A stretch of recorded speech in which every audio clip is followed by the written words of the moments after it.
Опять улитка, да? Давай, может, апельсин попадется. Блин, улитка такая. Кровь тоже не очень. Апельсин? Да, апельсин. Повезло. Это что за Это цвет? либо виноград, либо сыр с плесенью, твоя любимая. Это дурблю, я ненавижу. Давай уже ешь. Давай. Не весь сыр с плесенью дурблю. Плесенью. Что с плесенью? Сильное мороженое или поношенные носки. Вот это выбор. Боже, мне уже страшно. Повезло? Ну, вроде да. Да, на, мороженка. Свет, корм, кошачий корм или Не кока-кола? пробовал. Кошачий, Кока-кола. Кока-колу. Кока-кола? Да. Я говорю, Повезло. Опять белая. а что-нибудь другое. Ванильное мороженое или что? Поношенные Носки. носки. Мороженка я уже пробовал, было вкусно. А сейчас носки.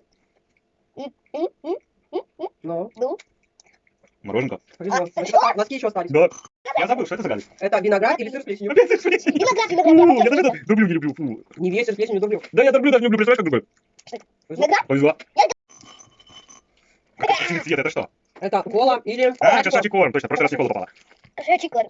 А, кошачий корм. Вкусно? Да. Ты кошка. По сравнению с улиткой и сыром с плесенью вообще можно съесть. Ты кошка. Надо... О, сопельки. Или это что? Арбуз. Арбуз. Надо пить.